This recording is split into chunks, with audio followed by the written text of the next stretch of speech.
عامر خان سے میری ملاقات ہوئی، میں نے اس کو کوئی دین کی بات نہیں کی، صرف محبت تھی. اب تک اس کے میسج آتے کہ میں زندگی میں کسی سے متاثر نہیں ہوا، تم پہلے آدمی ہو جس سے میں متاثر ہوں. میں نے کوئی جادو کیا، صرف محبت. لوگوں کو محبت دو، قریب ہوں. میں جب گیا بڑی مشکل سے اللہ نے، ملاقات کا کوئی راستہ ہی نہیں تھا، وہ مجھے نہیں جانتا تھا، میں اسے نہیں جانتا تھا، تو کوئی موقع نہیں مل رہا تھا ملاقات کا. تو اللہ نے شاہد آفریدی کو بھیج دیا. شاہد آفریدی اس کی دوستی تھی، ہمارا جو کرکٹر ہے.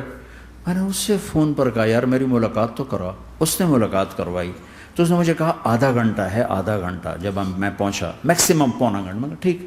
میں گیا تو وہ سہما ہوا چہرہ کہ بھئی مولانا آ گیا، پتہ نہیں کیا کہیں گے، بھئی یہ تو کیا کر رہا ہے، تو حرام کر رہا ہے، ناچ رہا ہے، گا رہا ہے، توبہ کر، ابھی تیرے لیے دوزخ کا فیصلہ ہو جائے. پتہ نہیں کیا ہوا، وہ ڈرا ہوا سہما ہوا تھا. تو میرا ایک دور کالج لائف تھا. میرے اللہ نے مجھے ہدایت دی اور میں 3 دن کے لیے میں اس دوست کو، اس کی نسلوں کو دعائیں دیتا ہوں جو مجھے زبردستی پکڑ کے لے گیا. نہ میرا تبلیغ سے کوئی تعلق، نہ واسطہ، نہ میں کوئی ان سے متاثر. ایک لڑکا تھا، بنگالی تھا، گشت کرتا تھا، لیکن میں اس سے ذرا متاثر نہیں ہوا. میرا دوست متاثر ہو گیا تھا، تو میں تو ان کے قریب سے نہیں گزرتا تھا. تو وہ اور میں اسکول میں اکٹھے آ رہے تھے، کالج میں اکٹھے آ رہے تھے. تو وہ متاثر ہوا، وہ 3 دن کے لیے جا رہا تھا، تو مجھے بتائے بغیر میرا ہاتھ پکڑ کے لے گیا. مجھے کام ہے، چلو میرے ساتھ. اور میں اس کو انکار نہیں کر سکتا تھا، یہ میرا اس کا تعلق تھا. اب بھی اسی طرح بھائیوں جیسا تعلق. میں اس کا احسان ماں، مجھے زبردستی لے گیا. ہمارے پنجابی کی مثال ہے، کبے نو لت لگی وہ سیدھا ہو گیا. وہ جو ہوتا ہے ہنچ بیک ہوتا ہے نا، اس کو کسی نے لات ماری تو وہ سیدھا ہو گیا. مہربانی بھائی تیری لات سے میں سیدھا ہو گیا. تو مجھے تو وہ کبے والی لت پہ گئی. تو اللہ نے مجھے اس طرف لگا دیا. اور جب میری کالج لائف، میں نے کالج کا بہترین سنگر تھا، اسکول کا بہترین. یہ جنید جمشید کیا ہے جو اس زمانے میں یہ سارا کو ٹھا میں نے سارا کیا ہے. تو اب وہ بیچارہ ایسے بیٹھا ہوا. تو میں نے اس سے بیٹھتے ہی فلموں کی باتیں شروع کر دی. اور تھوڑی دیر بعد کہ میں نے محسوس کیا کہ فرام 60 to 72 جو فلم انڈسٹری کو جتنا میں جانتا تھا اتنا وہ نہیں جانتا تھا. تو اس کے اوپر میرے علم کا روپ پڑ گیا. اس کی لائن کا علم تھا نا. تو حیران پریشان، یہ واز تو ہو نہیں. تو کبھی دلیپ کمار کی باتیں شروع ہو گئیں، کبھی راج کپور کی شروع ہو گئیں، اور کبھی محبوب صاحب شروع ہو گئے، کبھی مدن موہن شروع ہو گئے. وہ آدھا گھنٹہ تو یوں ہی گزر گیا. تو آدھے گھنٹے کے بعد میں نے کہا جی ہمارا تو ٹائم اوور کا نہیں، اٹھیں چلے ادھر چل کے بیٹھتے. وہ کھانے کی ٹیبل پر تھے تو ہم وہاں جا کے بیٹھ گئے. پھر وہیں باتیں شروع ہو گئیں. جب اس کا سارا خوف دور ہو گیا اور ریلیکس ہو گیا، اس میں پونے گھنٹے سے 50 منٹ گزر گئے تھے. تو پھر میں نے کہا عامر بھائی آپ حج پہ آئے ہیں، اگر آپ اجازت دیں تو آپ کو اپنے نبی کا حج سنو. کہنے لگے ہاں جی ضرور سنائی. پھر میں 1.25 گھنٹہ بولتا رہا اور وہ ایسے کر کے یہاں سے وہ یوں نہیں ہوا. 1.25 گھنٹہ ایسے بیٹھ کے یوں سنتا، ہلا نہیں اپنی جگہ سے. لوگ محبت کے بھوکے ہیں، تم فتوے دینا شروع کر دیتے. 2 گھنٹے کی ملاقات کے بعد جب ہم نکلے تو نیچے تک چھوڑنے آیا عامر خان.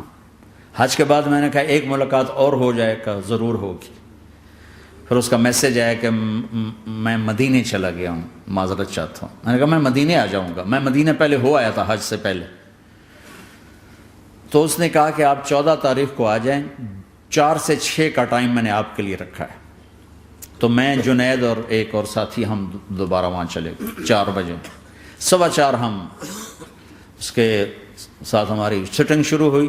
4:15 سے 10:15 تک 6 گھنٹے مسلسل. اور اس کے ماتھے پہ ذرا نشان نہیں آیا کہ میں بور ہو رہا ہوں. اور اس کے بعد ہم اٹھے، اس کا جی نہیں چاہ رہا تھا کہ ہم اٹھ کے چلے جائیں. محبت. پھر ایک امتحان پڑ گیا. میں اجتماع میں تھا رائمنڈ کے پچھلے سال. اس کا میسج آ گیا میری فلم تلاش آ رہی، اس کی کامیابی کی دعا کرو. لے بھائی اے چنگی بات. میں کہا اب کیا کروں؟ جواب دینا بھی ضروری، دعا بھی نہیں ہو سکتی، کیا کروں؟ تو جب وہ میسج آیا تو میرے سامنے کوئی 10-12 علماء بیٹھے تھے. میں نے کہا بھائی یہ میسج ہے، اس کا جواب دو. کہا جی یہ ہمارا فیلڈ نہیں، تمہارا ہے، تو ہی جواب دے. میں سارا دن سوچتا رہا، مجھے کوئی جواب سمجھ میں نہیں آیا کہ جان بھی بچ جائے، جواب بھی چلا جائے. پھر اگلا دن بھی گزر گیا، مجھے کچھ سمجھ میں نہیں آیا. میں عصر کا وضو کر رہا تھا، ایک دم اللہ نے ایک مضمون دل میں ڈالا. تو میں نے فوراً بیٹھ کے اس کو میسج کیا کہ عامر بھائی، جو کریٹو ہوتا ہے نا ذہن، یہ اللہ کسی کسی کو دیتا ہے. تخلیقی ذہن یہ اللہ تعالیٰ کسی کسی کو دیتا ہے، ہر ایک کو نہیں دیتا. اور یہ اللہ کی بہت بڑی عطا ہوتی ہے. اور میں نے تمہارے ساتھ جو وقت گزارا اس میں نے دیکھا کہ اللہ نے تمہیں تخلیقی ذہن دیا ہے، تم کریٹر ہو. اور جو لوگ اس ٹائپ کے ہوتے ہیں وہ کامیابی ناکامی کی پرواہ نہیں کرتے، وہ اپنے کام سے کام رکھتے ہیں. آپ کا بھائی تو فوراً اس کا میسج آیا، آپ ٹھیک کہہ رہے ہیں، آپ ٹھیک کہہ رہے ہیں.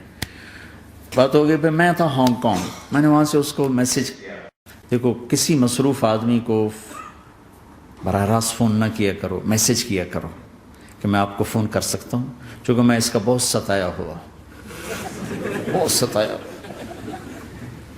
تو میں نے اسے میسج کیا کہ میں طارق جمیل ہانگ کانگ میں آپ کو فون کر سکتا ہوں، میں آپ کو فون کر سکتا ہوں. میں ہمیشہ اسے، اب بھی میرا فون پہ رابطہ ہے، میں پہلے اسے میسج دیتا ہوں میں آپ کو فون کر سکتا ہوں. اگر اس کا جواب نہ ہے پھر میں نہیں کرتا ہوں. کبھی وہ خود کر لیتا ہے، کبھی وہ میسج دے دیتا ہے کال کر لیں. تو تھوڑی دیر بعد اس کا فون آ گیا، کیونکہ میں اس وقت دلی میں ہوں، کانفرنس میں تھا. تو میں نے آپ کا میسج دیکھا تھا، میں اٹھ کے باہر آ گیا ہوں، ابھی آپ سے بات کر کے پھر میں جاؤں گا.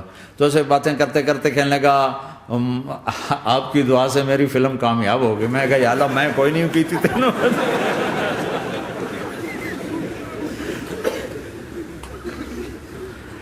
بھائیو محبتیں بانٹو، نفرتیں تو پہلے ہی بہت پھیل چکی.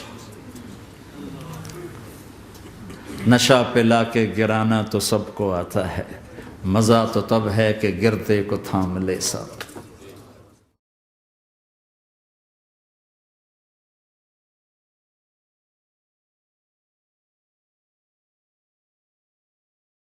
لا إله إلا الله محمد رسول الله عليه صلاة الله وآله والأحبة.